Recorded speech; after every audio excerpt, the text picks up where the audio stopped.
आंदोलन पर महाराष्ट्र के मुख्यमंत्री देवेंद्र फडणवीस का बयान सामने आया है।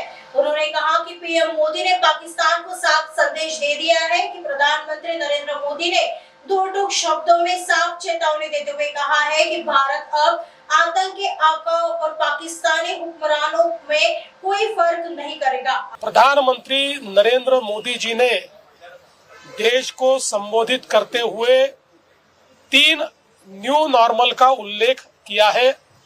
इसमें सबसे पहले उन्होंने ये कहा कि इसके बाद देश में टेरर की कोई भी घटना घटेगी तो उसको भारत के साथ युद्ध इस प्रकार से देखा जाएगा, वॉर ऑन इंडिया करके देखा जाएगा और उसी प्रकार से रिटेलिएट करते हुए भारत उसका मुंह तोड़ जवाब देगा।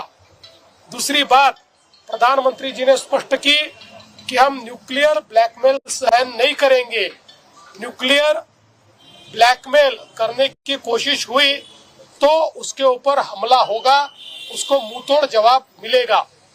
तीसरी बात जो सबसे महत्वपूर्ण है, अभी तक पाकिस्तान टेरर एक्टिविटीज से अपने हाथ पोंछ लेता था, मुंह मोड़ लेता था और कहता था नॉन स्टेट एक्टर्स ने ये किया है, लेकिन अब टेरर के आका और सरकार इनमें कोई भेद भारत नहीं रखेगा और भारत उनको एक ही नजर से देखेगा और उसी प्रकार से रिटेलिएट करेगा।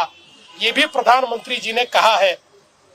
टेरर और टॉक्स एक साथ नहीं हो सकते, ये प्रधानमंत्री जी ने कहा है और बातचीत होगी तो पीओके पर, पाक ऑक्युपाइड कश्मीर पर ही बातचीत होगी, ये भी मोदी जी ने स्पष्ट किया है।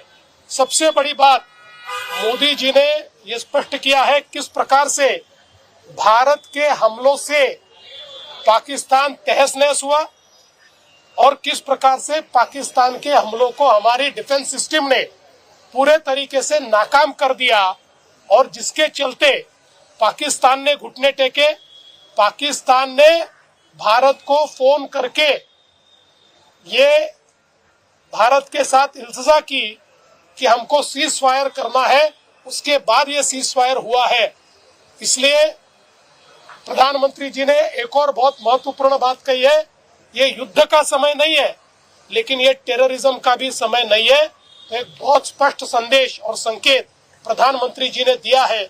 इस ऑपरेशन सिंदूर में जिस प्रकार से हमारे सेना दल ने भारत की संप्रभुता को अक्षुण्ण रखा है, जिस प्रकार से भारत की संप्रभुता को एक प्रकार से हमारे सामने बहुत ऊंचा सीना करके लाया है, मैं उसके लिए हमारे सेना दल का अभिनंदन करता हूं और भारत का नेतृत्व हमारे यशस्वी प्रधानमंत्री नरेंद्र मोदी जी का भी बहुत अभिनंदन करता हूं।